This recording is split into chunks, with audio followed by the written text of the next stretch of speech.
Hi Kirby fans, so today what I'm going to do is quickly show you how to change that belt lifter on your Kirby. So what we'll do is go straight to it.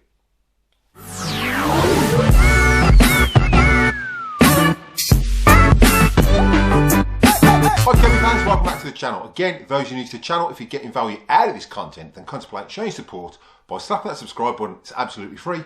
Ding that bell for notifications so you don't miss any upcoming episodes. Give us a big thumbs up and comment down below. I will reply to the comment, and if you like what you comment, I'll pin it to the video. Right, so in today's video, it's going to be a little bit of a refresher.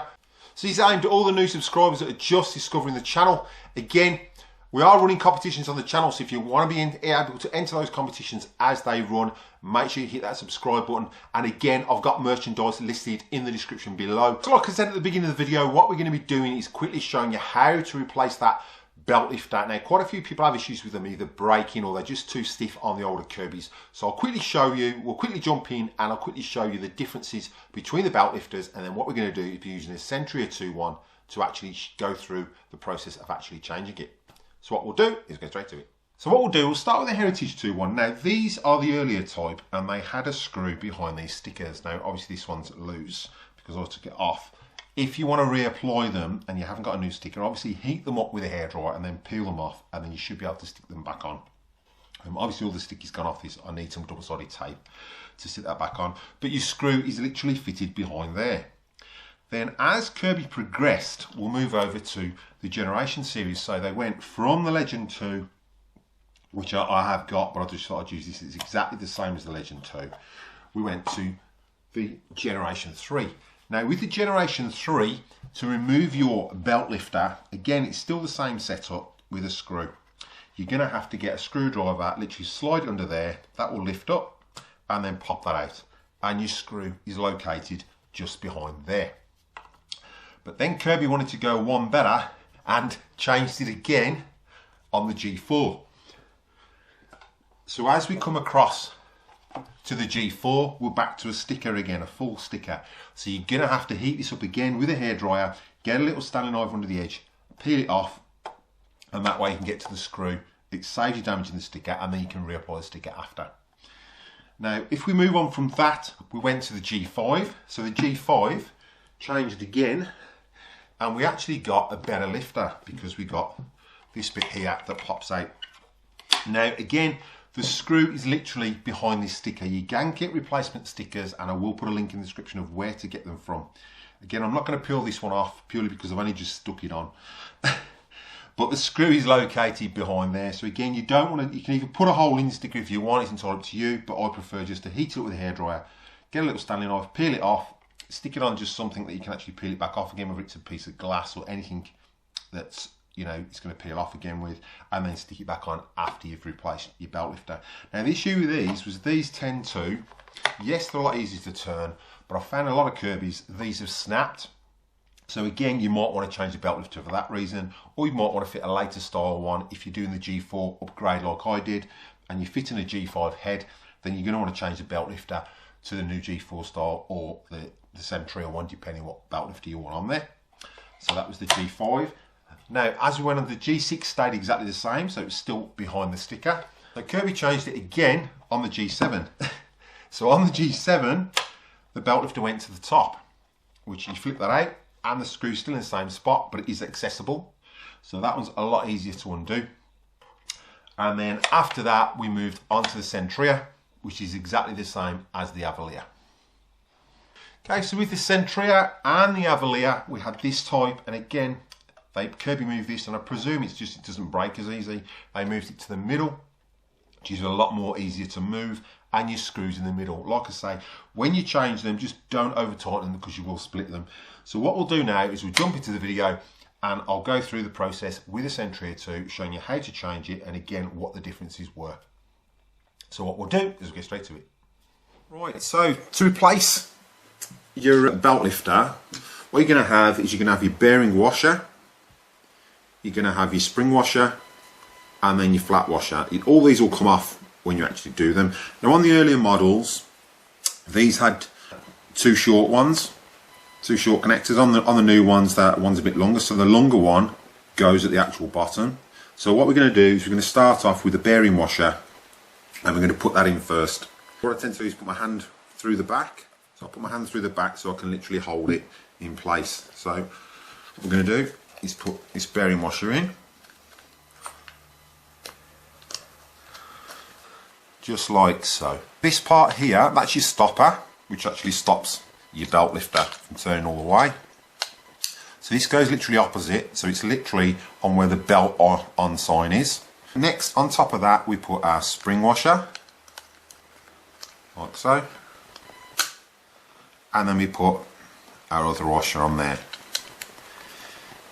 Okay. Now, what I've done with this is I've left the screw in, because I find it a bit of a pain. So what we do then is we line this in, we literally put that in there, like so.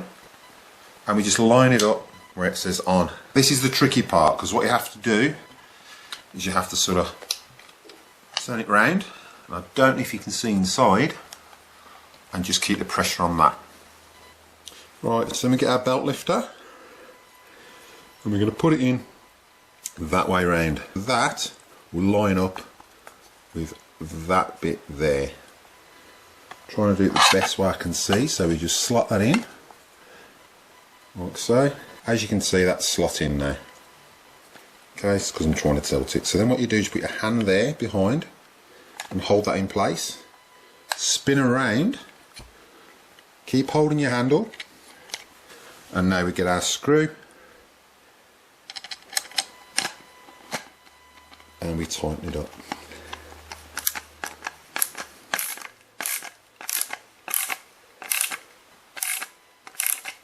And that is it. So you don't over tighten it, that's why I do it by hand.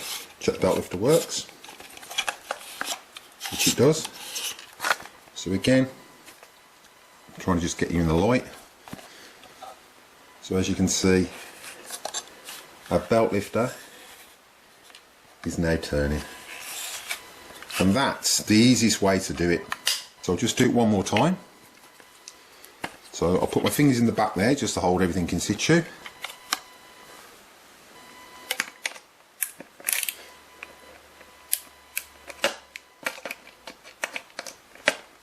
So undo that. Okay, take our belt lifter out. Okay, then we've got our flat washer, our spring washer, and our bearing washer. So again, starting from scratch, we get our bearing washer. This is our stopper. We put our bearing washer in with the long part facing down. If you've got an earlier model, it doesn't matter which way around they go because these are the same length on the earlier models. So we slide that back in there, like so. And then again, make sure that this part here is just roughly in line with where it says belt on. Then we grab our spring washer, put that on there, and then we grab our washer. With this, as I leave that shut, I leave the screw in there, just so you're not fiddling around to get it. Then we're going to drop this in, like so, and line it up with our belt on. And then what we do is we flip it over again, keep the pressure on, and we get our belt lifter. It's going in that way. And you can see the locating part. I'll just point out my screwdriver. It's going to locate, the back part's going to locate here. Okay? So that's this part here, the gap, is going to locate on that part there. So again, we slide her in, like so. And the tricky part then is to hold it with your thumb, spin it over, and just try and keep the pressure on that there. Now everything's in line, so we flip it open and tighten that screw like so. And that, as you can see, it's turning fine, and it's as easy as that. That's just a simple job. There are a few videos out there that make it look a bit hard, but that is the easiest way to do it. Saves you rewinding the video. That's why I've done it twice. Right, so I hope you enjoyed the video, and I hope it's really informative, and it's just showing you a little bit of a process of how to change those belt lifters on various machines at the beginning of the video, and then obviously how to change it on your Centria. So whether you've bought an older shampoo system and you want to change the belt lifter on it, or the belt lifter's broke, there will be links in the description below of where to get those new belt lifters from. And again, I've got a link in the description below to the Kirby Enthusiast merchandise that I've launched. So make sure you check that out if you want to support the channel. Then go ahead and check out the merchandise and see if there's anything you like. So again, those new to the channel, if you're getting value out of this content, then contemplate showing support by slapping that subscribe button. It's absolutely free. Ding that bell for notifications so you don't miss any upcoming episodes. Give us a big thumbs up and comment down below. I will reply to the comment, and if you like what you comment, I'll pin it to the video. So what we'll do is we'll cut to the bloopers and I'll catch you in the next one.